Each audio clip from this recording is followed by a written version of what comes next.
Hey everybody, I'm Dr. BJ Hardick. We're here with my mom in her kitchen today. We're making one of my favorite breakfasts, which is the Asparagus Frittata.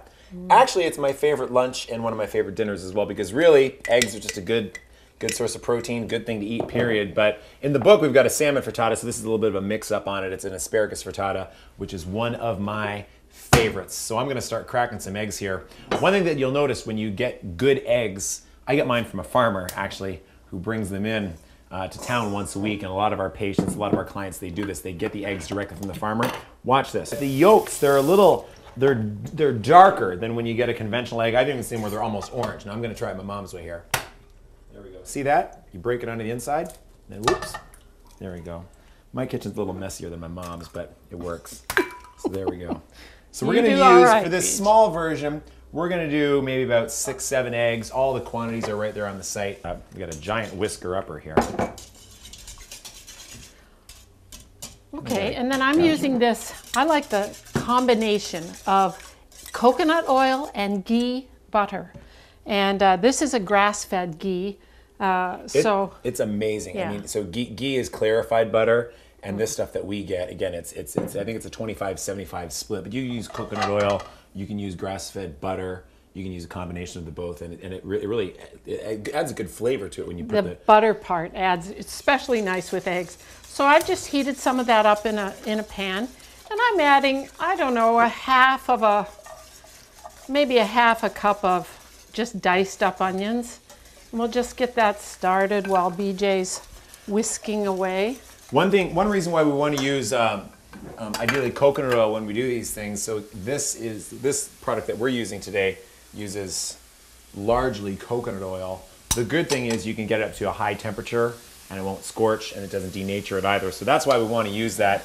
And again, even with the good butter, we want to make sure that it's not burning, right? So it's not becoming brown. That's when you know you've gotten into troubles with your butter. So that's when you start to make a healthy fat and damage it, and that's what we don't want to do in this recipe. So if you could start chopping those, I'm just going to add a healthy pinch of salt over here to the, I like to season things as we go. Now I like to do these on the angle. Yep, that looks nicer. Looks nicer. Yeah. And you want some pieces that are a little longer and a little shorter, right? Yeah. Good. I like shorter ones because they'll always be bite-sized, but the longer ones add drama to the dish. I like the longer ones at the tip tops there. Yeah, they're gorgeous. There. Down here, there's nothing really pretty about the bottom of the asparagus, but it's good for you. No. Lots of fiber. Yeah. Oh, really? I was saying earlier, if I had some nice portobello mushrooms, I'd throw them in here too. Yeah. Whatever you want, really. So just saute those a little bit. They're going to cook more.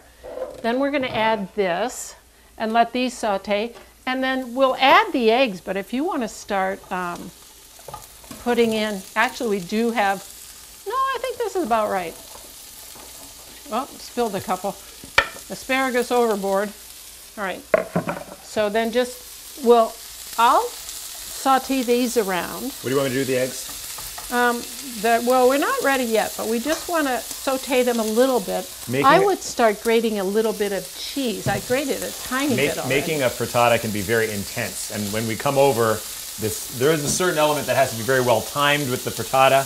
We've had many a panic here in the kitchen when the frittata is just at the wrong time. So you want as much ready in advance as possible. So we've already got most of our Parmesan cheese already grated. We're just going to grate a little more here. This adds an awesome flavor. Of course, ideally you want to get like a raw Parmesan cheese, something that hasn't been pasteurized or homogenized, get more of an organic source. Now this stuff here is from Italy, which naturally we just trust a lot more if it's from over there. Beautiful. That's lots. This should be enough. We got our eggs. Yeah. Now I'm just going to let these go. See how they're starting to get nice and bright green? That means they're starting to get ready. These will finish in the egg dish in the oven. The beautiful thing, the only panic that's ever been over frittata, let me just tell you. Well, we have lots of panics over frittatas. It's only when BJ and Dad don't show up for dinner on time and the thing's in the oven and frittata waits for no man once it's in the oven. This isn't like an omelet where we're just going to make the omelet and then serve it. We're going to make part of it, then finish it off in the oven, which really, really gives it that good flavor. Oh, beautiful. And it actually I find it keeps the veggies a little crunchier too. And it's more like a beautiful dish than scrambled eggs. So we're going to start here. One thing I want to say about the pan, we're using a non-stick ceramic. So again, comes from a very, very good company. Again, there's no toxins in there, so you can get non-stick surfaces, but again, this is a ceramic non-stick. You want to stay away from anything that is Teflon, and in my opinion, anything that even looks like Teflon, because those have trade secrets, so you really don't know what goes into their composition. This is more of an organic, carbon-based formula that makes up this glass ceramic surface. So a little pepper and a little sea salt never hurts. I like to crack a little bit in there. And then I like to season as I go because eggs are, they're kind of bland, boring as they go. So you want to let this start. See how it's still really wiggly? Yeah. Not time for the cheese yet. You have to wait till it gets going a little bit. See, it's starting to come on the sides. It's starting to. So these aren't scrambled eggs. We're not going to scramble them up. No. And it's also not an omelet, so we're not going to flip it here, are we? No, this is basically how it goes. Then when it starts to get... That's one reason I like it, because with an omelet, I always flip it and I destroy the omelet when I flip it, and then I end up with scrambled eggs. Well, this is nice because what I like, for anybody who's trying to get a meal together, you get this ready, this far, add the cheese, put it in the oven, and it stays in the oven while you get your salad ready, set your table. We'll put it in a 400-degree oven for about 10 minutes, 15 minutes.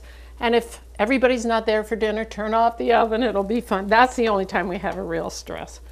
But this is, to me, especially with the beautiful Parmesan, and we've got lots of it here, but I'm going to use all of it because to me, the flavor of it is so nice. Do you like that? So this makes for a beautiful breakfast. It's also, we'll do this as a dinner meal, just this and a salad. Yeah. And so again, obviously this is a cooked meal and not a raw meal. However, again, if people want to get away from eating animal meat, this is a good way to still get some animal food, animal protein. Yeah. If you want that. Nice, again, healthy, awesome, protein-filled dinner in the evening. If you don't feel your meat isn't out, you don't have any good meat or chicken, great protein in the eggs if they're good eggs. It's not like you're having a steak, but it's nice and filling and it's awesome. And you have all your protein. Delish. Okay, so this is coming now, and I sometimes, when it gets to this point, it's just about ready, I like to turn off the bake and turn on the broil just for a minute. Do not go anywhere. Keep an eye on it. It just browns up the top real nice. It's a beautiful thing. It's starting to get all bubbly and brown under the broiler. Okay, so I like to use the offset spatula too. And here we go, watch here it out. Comes. It's gonna be beautiful. There it is. Now look at that. Now let that sit just for a second before you try to cut that. But I can smell it. It smells so good. We cut it like a pizza. We serve it with a salad maybe. So do you want to cut a pizza bit there, Beej? And the thing is, we do make pizza at Maximize Living Style as well. It's just we use the pizza cutter for this.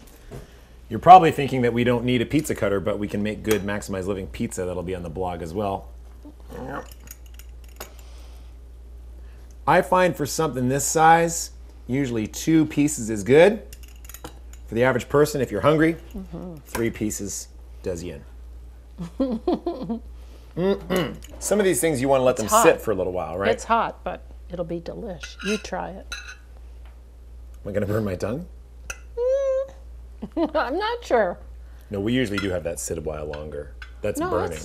I wouldn't. Don't be scared.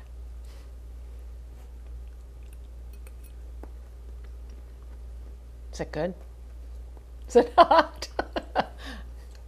It's hot. It's hot, but it's good. It's so And the asparagus is crunchy. The eggs are nice and fluffy, so it's perfect. Okay. The parsley's fresh. It's raw, so it adds a nice blend. Great.